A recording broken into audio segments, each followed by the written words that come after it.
Okay, if you're one of the lucky ones, you had a good night's sleep last night. But if you're like so many folks out there, you aren't sleeping and you don't know why. So if you want to know the best way or some of the best ways to get a good night's sleep, stay tuned because that's what we're talking about today.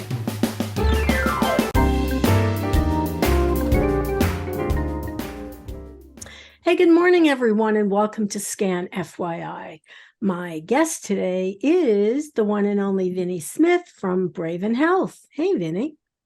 Good morning. How are you? Well, I had a good night's sleep, Vinny. So you know what? I feel good. But we're talking about getting a good night's sleep because the truth is, for a lot of people, they just don't sleep. Well, there's a lot of factors that get involved when it's time to get a good night's sleep, and it actually starts when you first wake up in the morning. Okay, so tell me about that. Well, let's start off by doing this. We have a number of factors that are involved. The first thing I'm going to tell folks is that when you want to have a good night's sleep, you have to become a little bit more consistent in the time that you go to bed. Okay, you can be a little flexible here and there, a half hour, 20 minutes, something like that, but try to get a routine down of when you go to sleep because your body will adjust to that, number one. Yes. Number two, the physical settings we'll talk about. We'll talk about the mental settings. We're talking about when to eat, not to eat, and what to avoid. So let's start off right off the bat. Naps, okay? Naps are okay for re-energizing between certain hours.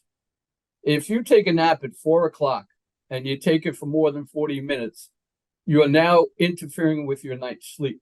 Your body has a sleep cycle. You've entered that sleep cycle and gotten up prematurely. So that's the first step that you're doing wrong. Nap is okay, but limited. You really don't need more than 25 to 30 minutes of a nap to re-energize your body. It's not a bad thing, but it should be done much earlier in the afternoon. Try to do it around 1 o'clock, 2 o'clock, so it doesn't interfere with the people night cycle. who say, I'm going to go take a nap and they're asleep for like 4 hours. Okay, let's just say that's not a nap. No, that's definitely not a nap. That's not a nap, guys. That's your sleep cycle, and you just used it all up. And so that's why you couldn't sleep during the night. Yeah. And this is regardless of whether you sleep during the day or you sleep at night. It's the same system. You just change the hours that are in. Also, when you take a nap, you have to understand that you want to be not in your bed taking a nap, okay? Because that's what you're used to in your sleep cycle. And your body, believe it or not, and your mind will adjust to those things. Try to take it in a recliner or try to take it someplace else, armchair. Like once in a while when I take a nap, I go in my recliner and I'm good. And my wife, I tell her, please wake me up after 20, 25 minutes. That's all I want. All right. So that nap, so we understand, is a possible deterrent to a good night's sleep if you take it too late and you take it too long. You don't want to go into the sleep levels that we have. All right. You just want to go into that first one just to quickly re-energize your body. So that makes sense. Yeah. That's it about naps. Now, let's talk about some of the myths about sleeping. Let's go to the physicality of sleeping. Your bedroom at night, okay? Now, whether you live on a 1 floor, 2 floor, 3 floor, I don't care what it is, but your bed should never be facing the door.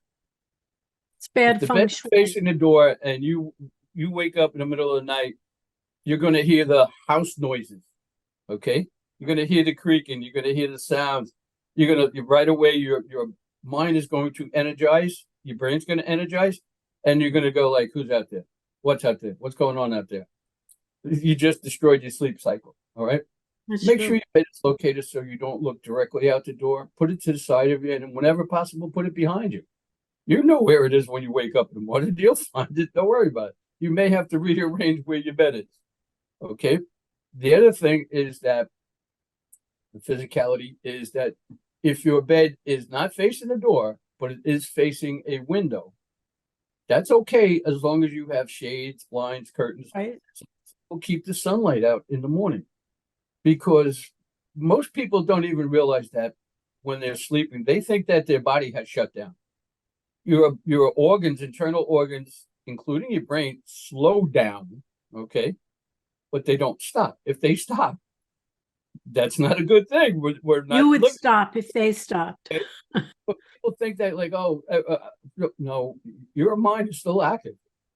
Your mind is your computer. Your heart is your engine. I've said that many, many times. I'm sure everybody remembers me saying that. So what happens is that when the light comes up, and we live in a city, so we're not going to hear the rooster do cock-a-doodle-doo, but we will have the light come in if we don't block it out when we sleep. True, So true. then the first True. question comes up is like, well, what do I do if I really have to get up in the middle of the night and go to the bathroom? Well, that should not be occurring on a regular basis. If it does, and especially more than one time, that's a physical symptom. You need to go tell your doctor about that. But it does happen, occur occasionally. That's okay. What you do is that you're going to have a nice little night light somewhere between your bedroom and the bathroom, the kind that they have that you plug into the wall, and they're charged by the sunlight during the day and they're off. And at night, when it gets dark in that room, that comes up. This is also good so you don't fall over things and you find your way to the bathroom. So you don't need that light from the street light or the sun coming up in the morning and all coming through. Keep that down. But the night light should be dim. It shouldn't be something that's going to totally overstimulate you. It should be dim enough. You should be able to see, but it should still be a dim light. And that's why I say put it in an outlet close to the floor. Yeah. Okay. Yeah. And your eyes focused on where you got to go if you have to get up. But again, if that's a normal occurrence, a common occurrence, not normal, but that's a common occurrence. Our bodies are meant when we go to sleep, all the organs slow down. That includes your kidneys and stuff, and your bladder. You shouldn't have to be doing that. That sometimes is a symptom of a different malady you may have. So talk to your doctor about that. Okay, especially if it happens more than once a night. Now, the color of the bedroom. If you have a big, bright bedroom, okay, that's not necessarily a good thing. All right. I just to tell you a quick story. All right. When I first got married, we had an apartment in Jersey City, and I was gung ho. My wife was gung ho. Well, we weren't married yet, but we just got the apartment because friends moved out, came down the shore, and we took it over. So it came to painting, and hey, let the lady pick out the color of the paint. And she picked out what she thought was going to be like a very smooth orange color, almost like orange. Yeah, but it was like on the can, it looked like it was more like a low peach color. So we got the 2 gallons. I got the white enamel for the windows, trim and stuff like that. She went to work. The next day, I went in and I painted it. And I painted the first wall. Well, I did the ceiling in white and I did the trim in white. That was fine. I painted the first wall, and you see the shirt I got up? That was the color. Now, Had a that's a feeling bright you were color. going with that one. All right, That was that's a little too much. absolutely. You don't want any bright colors in that bedroom. You want pastels. You want that light blue, the easy yellow, okay? Just nice, easy stuff on your eyes because that affects your brain. Your It really bedroom does. should be calm. It should be a place of calm, not Absolutely. overstimulation. And color is a huge factor. Absolutely. So make sure that's done. Now, did it get repainted to end the story? Nope. But we were young. We were 21, and usually at 21, nothing affects your sleep. You're going to sleep. Okay. So that's the setting, except the really big thing. People like to put televisions, okay, TV sets in their bedroom to look at before they go to bed at night. That's a very, very high stimulation of the brain, especially if you're looking, let's say you go to bed at 10 o'clock. You want to watch the 10 o'clock news? Are you out of your mind watching the 10 o'clock news? Doesn't matter what political party you favor.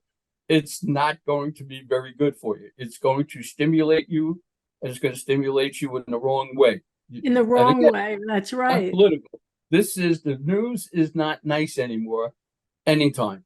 You don't see little Mary bouncing a ball going to school look with a smile on her face. You see little Mary all upset that she can't get into school because there's a disease in there.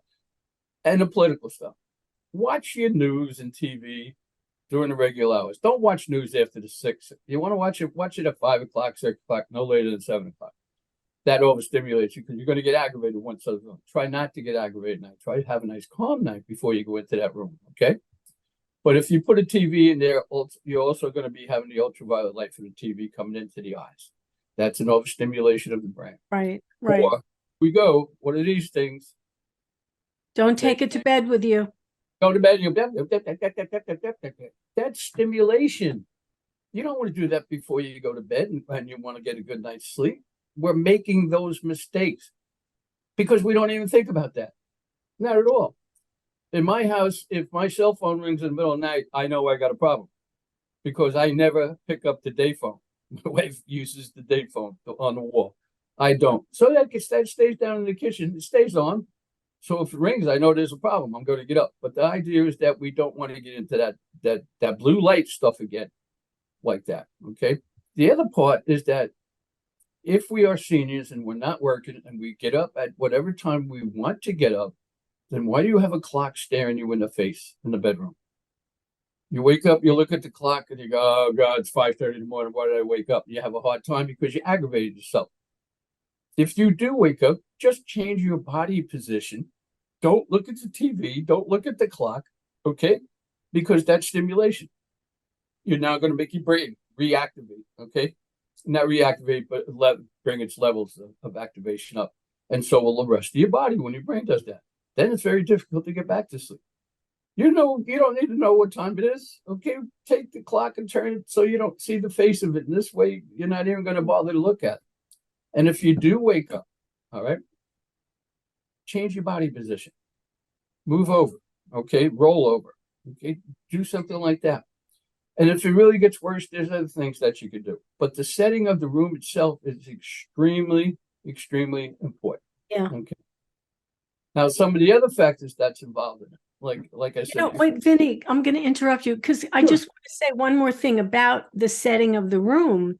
If your bedroom looks like a crime scene, that's not good either. It should, like you said, the colors should be calm. Your bedroom should be like a little bit of a sanctuary. And I've been in people's homes where the bedroom, I don't know what else to say except it looks like a crime scene. And you guys know what I'm talking about. Okay, and to be a little bit more specific, some people use their whole bedroom as their laundry basket. Yes, okay? yes. I throw the dirty underwear over in that pile, and the shirt I wore today goes in that pile, and we got piles of clothes all around the room and stuff like that. Stacked everywhere. Yeah. Clean up your room, make it a nice place. Yeah, make it someplace where you want to go. Yeah, there you go. It's nice and neat. It's clean. It's relaxing. It's good to look at. Okay, it has to be a soothing situation. You want to make the kitchen look like hell with built up pots and pans and dishes and stuff. Do that. That's okay. That's not affecting your sleep. All right. So that's a very good point. That's for bringing it up. One of the things now that what we're going to talk about with the bedroom itself is the bed. Very important. The thing we're going to lie in. All right. Story, because I love to tell the story. My brother and my sister-in-law come with my wife and I, and we take a trip down to Atlantic City, and we're supposed to have 2 rooms reserved. We wanted to only with one, so we got them to at least give us 2 beds in the one room. And we could work around that. But the funny part of it in talking about sleep is that we stayed up late, okay, enjoying ourselves. When it came time to go to bed, we took turns like using the bathroom, this and that and all that. But I didn't see it when my sister-in-law went to sleep. I just, she was in bed already. But in the morning, my brother got up like very, very early, went to play golf. I woke up, I sat in the corner, sat in a chair while he was getting ready. And I had all the intentions of going back into bed and going back to sleep, except my sister-in-law woke up after my brother walked out of the room with his golf clubs.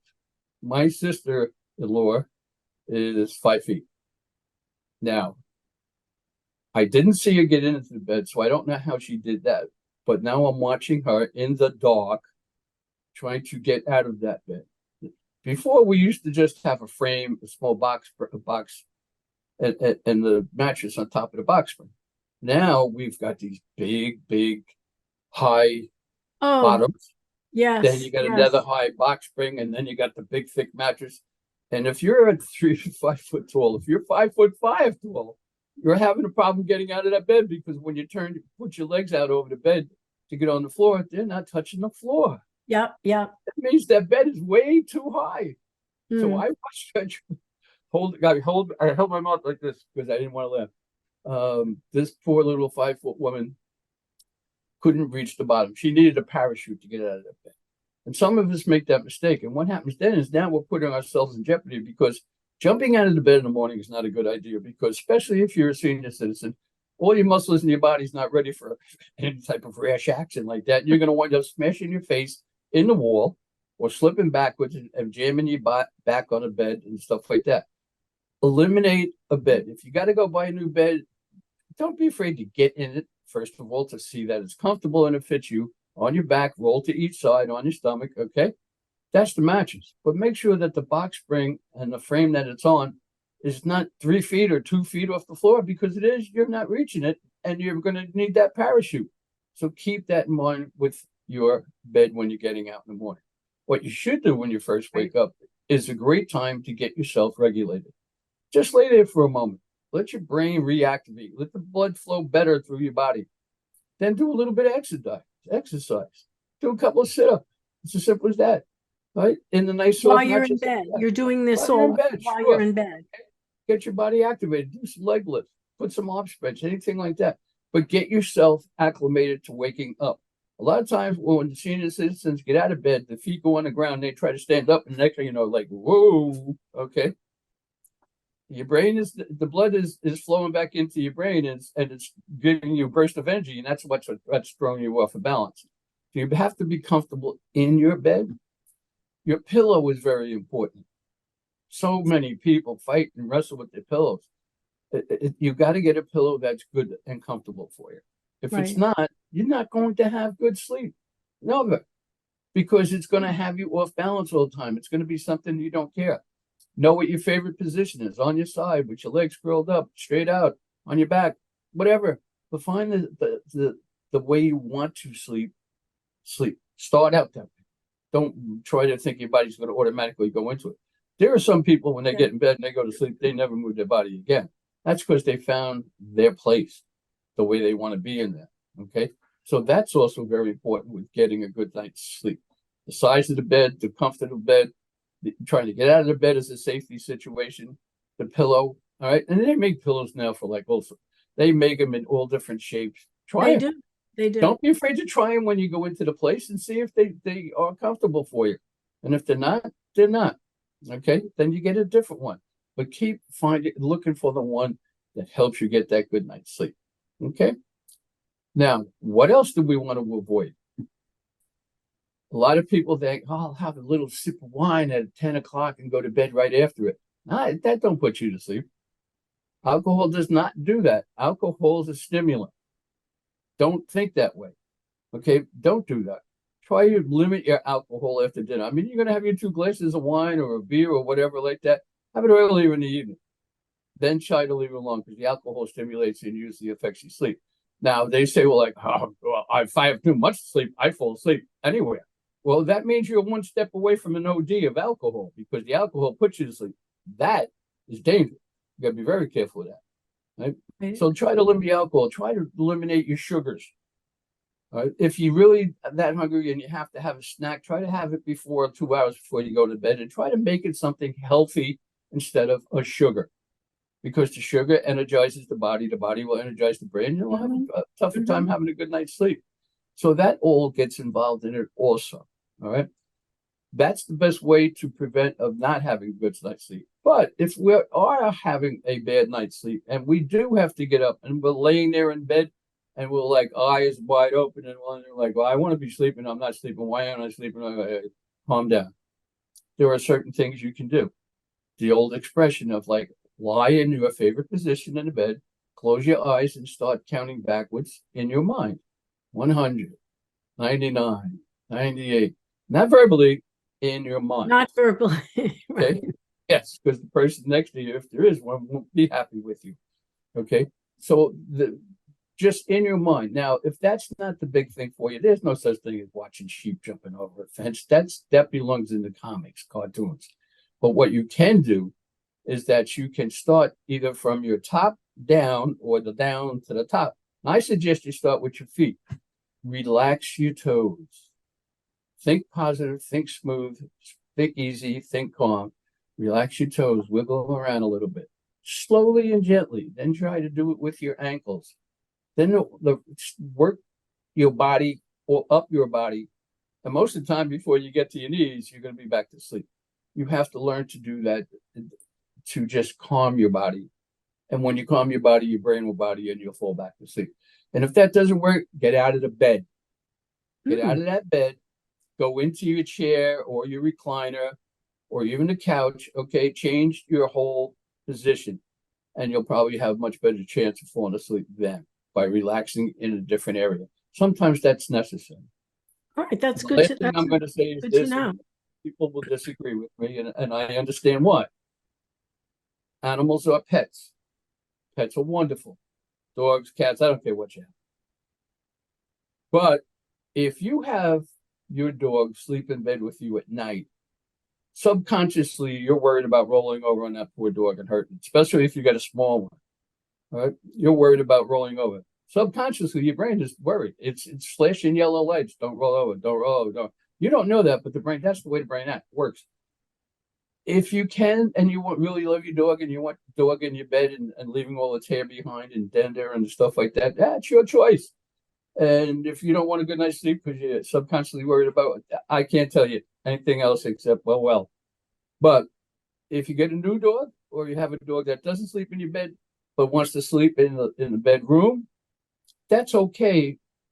It can sleep on the floor, all right, or its little bed, whatever you have for it like that. But when you wake up in the morning, remember where that dog is, because if you step on that dog, you're not going to be a happy person. So I do like dogs. I like pets and all, but they subconsciously make us not have good sleep because we're afraid of rolling over. So there we have it. That's what sleep is all about. So when I'm listening to you, I'm getting from this that we have a lot more control over our sleep than we think. We have to think about our sleep environment. We have to be careful what we might eat or drink in the evening. And we want to make our bedroom a comfortable, cozy place to be. Yep. But there is one more thing I want to talk about, and this is very, very important. There are a lot of products that are sold right from the shelf in stores that you see commercials on TV that they will just remedy your sleep problem. Take one of these every night. Anything that you have to take every night should be authorized by a doctor first. There are certain individuals that if they take this one particular over-the-counter remedy for helping you with sleep, it is actually very, very dangerous for them. If you're having a problem with sleep, talk to your doctor about it, and he or she may prescribe one of those milder forms of sleep aid, and that's what they are. It's a sleep aid. Yeah. But you got to remember something. You can become psychologically addicted to them. Your brain is going to start saying, I have to have this every night. That's never a good thing. So make sure you do talk to your doctor before you start pulling things off your shelves and shove them down your mouth and think that that's going to be good for you every night. Nothing every night is good for you. Okay? All right, unless it's prescribed by the doctor. I think it's really an important point because if you do something once in a while, that's one thing. But yeah, if you're dependent on it every night to go to sleep, that's a bad sign right there. Yeah. Absolutely. Yeah. Yep.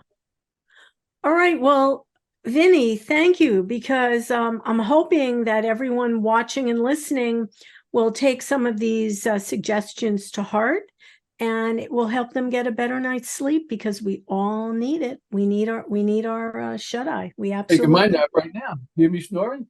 By the way, if a nap is not 4 hours. Okay. I see this a lot, after dinner, I'll just take a nap. And the next thing you know, it's 11 o'clock. That wasn't a nap. That was, you went to sleep. Yep. So be careful out there. All right. Thank All right. you again for having me. Oh, a pleasure. Listen out there. Remember, if it's important to you, it's important to us. I'm Andrea Tarr. We'll see you next time on Scan FYI. Hey, Vinny, thank you so much. Thank you. Be well. Take care, everyone.